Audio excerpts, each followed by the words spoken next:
Assalamualaikum warahmatullahi wabarakatuh. Perkenalkan, kami dari kelompok 1. Di sini kami akan membahas materi tentang The Fundamental of Regression Analysis. Kelompok 1 di sini terdiri dari 3 anggota. Yang pertama Muhammad Raihan, yang kedua Arya Nathan Prika Mushodak, dan juga yang terakhir Faiz Firdi Nayapriya. Untuk materi yang pertama yaitu korelasi dan causation. Definisi correlation dan causation. Korelasi dan kausalitas adalah dua konsep yang berbeda.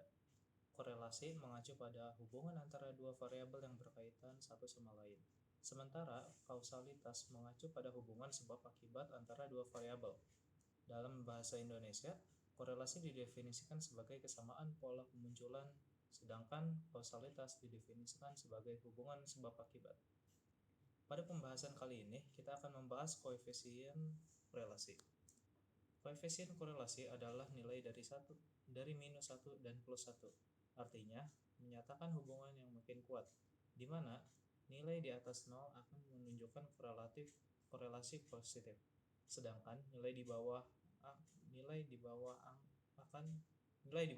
akan menunjukkan korelasi negatif.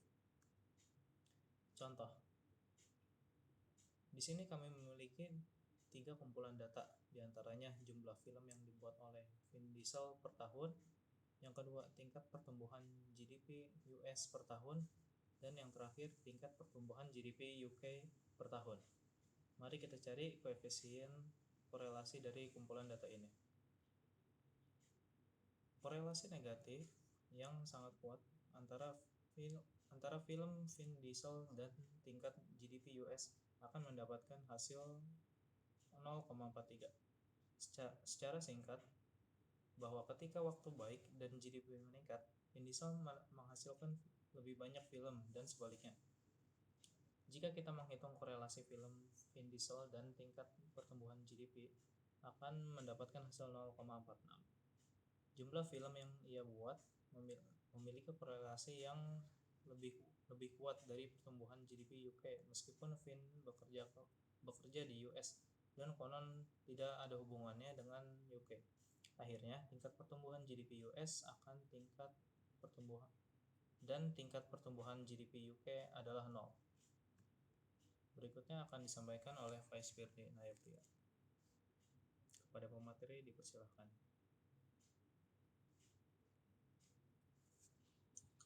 Oke, selanjutnya ada simple regression linear. Next. Analisis regresi sederhana bertujuan untuk mengetahui pengaruh dari suatu variabel terhadap variabel lainnya. Pada analisis regresi, suatu variabel yang mempengaruhi disebut variabel bebas atau independent variable. Sedangkan variabel yang dipengaruhi disebut variabel terikat atau dependent variable. Jika persamaan regresi hanya terdapat satu variabel bebas dengan satu variabel terikat, maka disebut dengan persamaan regresi sederhana. Analisis regresi linear sederhana adalah hubungan secara linear antara satu variabel independen atau yang bisa dilambangkan dengan X dengan variabel dependen atau yang bisa dilambangkan dengan Y. Analisis regresi sederhana dapat digunakan untuk mengetahui arah dari hubungan antara variabel bebas dengan variabel terikat. Apakah memiliki hubungan positif atau negatif, serta untuk memprediksi nilai dari variabel terikat apabila nilai variabel bebas mengalami kenaikan ataupun penurunan.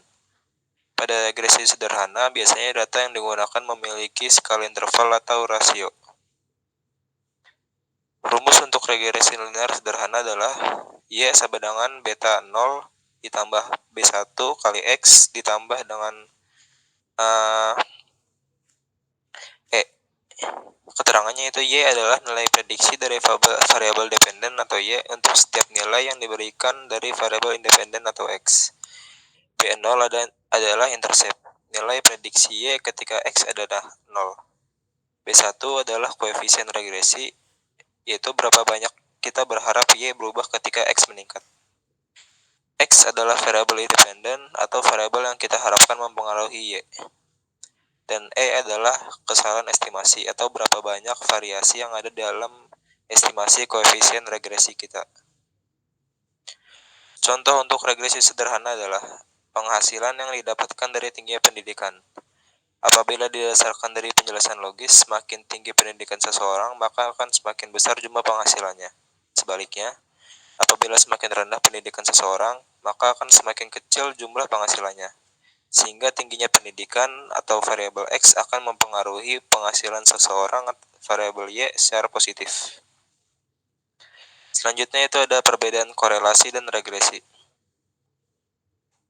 Yang pertama, korelasi mengukur tingkat hubungan antara dua variabel, sedangkan analisis regresi adalah tentang bagaimana satu variabel mempengaruhi variabel lainnya atau perubahan apa yang disebabkan oleh variabel lainnya. Yang kedua, korelasi tidak menangkap hubungan sebab akibat, melainkan tingkat keterkaitan antara dua variabel, sedangkan regresi didasarkan pada kausalitas. Ini tidak menunjukkan tingkat keterkaitan tetapi sebab dan akibat. Yang ketiga, sifat korelasi adalah bahwa korelasi antara X dan Y sama dengan korelasi antara Y dan X. Atau bisa kita simpulkan PXY sama dengan PYX. Sedangkan jika pada regresi antara Y terhadap X dan X terhadap Y akan mendapatkan hasil yang berbeda. Contohnya, sama yang seperti yang kayak tadi, memprediksi pendapatan berdasarkan pendidikan masuk akal, tetapi jika sebaliknya tidak. Yang terakhir, kedua metode ini memiliki representasi grafik yang sangat berbeda. Analisis regresi linear dikenal dengan garis lurus yang melewati titik-titik data dan meminimalkan jarak di antara mereka. Sedangkan korelasi adalah satu titik saja. Selanjutnya ada materi representation with graph yang akan dibawakan oleh Nathan. Pada pemateri dipersilakan. Halo, terima kasih Firdi. Materi keempat itu representation with graph. Next. Jadi tadi kan udah didapat persamaan kalau Y1 ada topinya itu kan estimasi dari Y kan, sama dengan beta 0 tambah beta 1 dikali XI. Kalau misalnya kita buat ke dalam bentuk grafik, maka kita akan menemukan grafik Y dikali X. Y itu adalah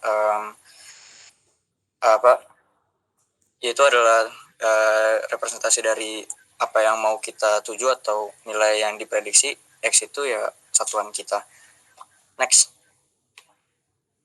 jika kita masukkan persamaan Y topi I sama dengan beta 0 dan segala macam, itu bakal ada namanya tuh regression line atau garis regresi. Next,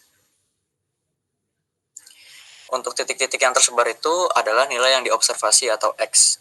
Next, untuk jarak antara titik terendah regression line dengan 0, itu dia namanya beta 0 atau konstanta yang dipakai. Next,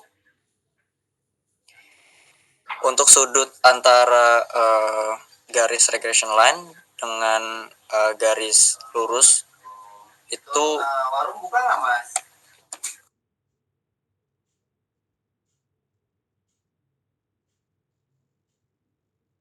nanti bisa dikat nggak ini? Aduh, tiba-tiba berisik banget. Sabar ya.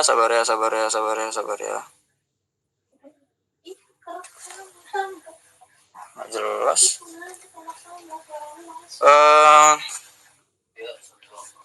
1, 2, 3. Untuk sudut antara regression line dengan garis lurus itu bisa kita maksudnya itu adalah beta 1. Next. Untuk jarak antara garis titik yang diobservasi atau X dengan garis regression line itu merupakan epsilon atau E, yaitu estimasi error. Next. Oke, langsung ke contoh dari penggunaan regression analysis. Di sini kita punya data nilai SAT dan GPA dari sebuah kampus X. Misalkan kita dapat data ini dari Universitas X lah. Next. Di sini SAT merupakan nilai dari kemampuan membaca, menghitung, dan menulis. Sementara GPA adalah indeks prestasi pada saat kelulusan dari universitas. Next. Yang pertama adalah kita akan cari nilai korelasinya. Apakah kedua variabel ini mempunyai korelasi atau tidak? Kita masukin ke rumus korelasi, akan didapat nilai correlation SAT dengan GPA itu sama dengan 0,64, yang berarti kedua variabel itu mempunyai korelasi atau bergerak ke arah yang sama. Selanjutnya kita tes H itu sama dengan 0, maka akan didapat correlation sama dengan 0. Nah, ini kan kita cuman dapat konfirmasi kalau kedua variabel itu dia bergerak di arah yang sama, tapi kita tuh nggak ada kemampuan untuk predictability atau prediksi nilai. Jadi nah, makanya digunakan teknik regression analysis. Next. Oke. Jika kita masukkan variabel SAT dengan GPA dan GPA dengan SAT, maka kita akan menghasilkan dua script plot.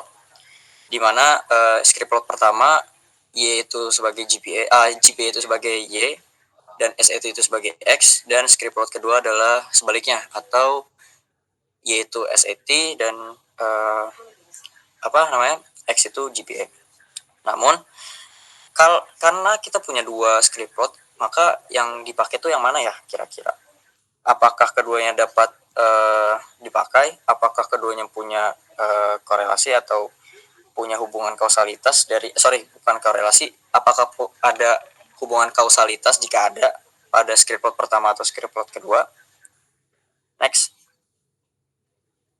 Nah, kalau kita lihat alur SAT dengan GPA, maka sebenarnya tuh kan awal-awal kan kita kan mengikuti SAT, lalu kita mendapatkan skor SAT, lalu kita mendaftar universitas, kemudian memulai perkuliahan, menjalani masa perkuliahan, baru kita lulus dengan skor GPA. Nah, apakah masuk akal jika kita menggunakan skor GPA untuk menentukan skor SAT kita? Tentunya enggak dong. Masa kita ngitung pengeluaran kita kemarin dengan penghasilan kita hari ini, kan rada nggak masuk akal gitu. Next. Jadi yang kita gunakan adalah script plot pertama, yaitu GPA sebagai Y dan SAT score sebagai X, di mana kita menggunakan nilai SAT scores untuk memprediksi nilai GPA. Next. Oke. Tadi kan kita udah memastikan kalau kita memakai script plot pertama, yaitu menggunakan SAT score sebagai prediksi untuk nilai GPA. Nah, ketika kita menganalisis lagi dan memasukkan ke rumus yang tadi, rumus Y hat sama dengan beta 0 ditambah beta 1 kali X. Nah, itu didapat nilai 0,48 sebagai konstanta beta 0 ditambah 0,0015 sebagai sudut antara regression line dengan garis lurus X, dan X itu adalah skor SAT kita. Next. Oke. Jika kita memasukkan skor SAT, misal kita memasukkan skor SAT kita 1700. Ketika kita menggunakan rumus Y-topi sama dengan 0,48 ditambah 0,0015 dikali 1700 akan menghasilkan skor GPA 3,03. Next. Kemudian kalau kita masukkan 2000 X sebagai X-nya, maka kita akan menghasilkan 3,48. Nah, kedua nilai ini tuh merupakan bukti kalau seberapa kuatnya gitu penggunaan regression analysis pada dataset ini. Namun ketika kita masukkan nilai 2400, maka kita akan menghasilkan skor 4,8, yang dimana skor ini tuh gak mungkin, maksudnya skor GPA itu paling tinggi 4,00, maka nggak mungkin dong kalau kita dapat 4,8. Next. Nah, untuk itu, karena sebenarnya kan kalau di dataset juga nilai SAT terbesar pada data ini adalah 2050, maka untuk 2050 ke atas kalau kita masukin tuh udah mulai nggak valid gitu, maksudnya nggak bisa gitu dimasukin karena sebagai limitasi kalau data terbesar kita aja itu 2050. Next. Nah, kok bisa ya kita masukin 2400 tuh jadi 4,08, sementara ya tadi kan kita tahu kalau limitasi kita tuh 2050. Nah, kita dapat merasionalkan jika orang-orang dengan SAT tinggi itu masuk pada perguruan tinggi yang lebih bagus sehingga GPA yang didapatkan lebih rendah. Next. Tapi karena data ini diambil pada satu kampus atau perguruan tinggi, maka perbedaan fakultas dapat menjadi alasan adanya limitasi pada proses regression analysis. Jadi logikanya semakin besar nilai SAT kita kan kita bakal pastinya dong lebih apply ke universitas yang lebih tinggi derajatnya. Dimana pada universitas tersebut mungkin perolehan GPA itu pasti akan lebih susah daripada universitas di bawahnya. Untuk kasus ini di mana universitasnya itu sama, maka perbedaan fakultas atau jurusan itu dapat menjadi faktor penentu. Misal orang-orang dengan skor SAT tinggi itu bisa masuk ke engineering atau teknik, jurusan teknik, di mana pada jurusan teknik itu akan lebih susah memperoleh GPA besar ketimbang misalkan jurusan ilmu hukum dan segala macam. Jadi kita nggak bisa semena-mena menggunakan metode ini saja tanpa adanya rasionalitas dan logika. Utamakan kayak metode ini tuh sebagai pembantu kita dalam proses analisis data dibanding kita tuh benar-benar terlalu bergantung pada metode ini. Jadi selain kita menggunakan metode ini, kita harus juga kayak tadi kita harus merasionalkan dulu gimana perolehan GPA dengan SAT itu kayak gimana kita grafiknya. Jadi penggunaan logika dan rasional itu sebenarnya adalah esensi terpenting dalam proses metode regression analysis. Sekian dari materi saya dan materi kami. Terima kasih telah mendengarkan materi kami. Apabila ada kesalahan pengucapan atau kesalahan kata-kata, mohon dimaafkan karena kesempurnaan hanya milik Tuhan dan kesalahan datangnya dari kami sebagai manusia. Wabillahi taufiq wal hidayah. Wassalamualaikum warahmatullahi wabarakatuh.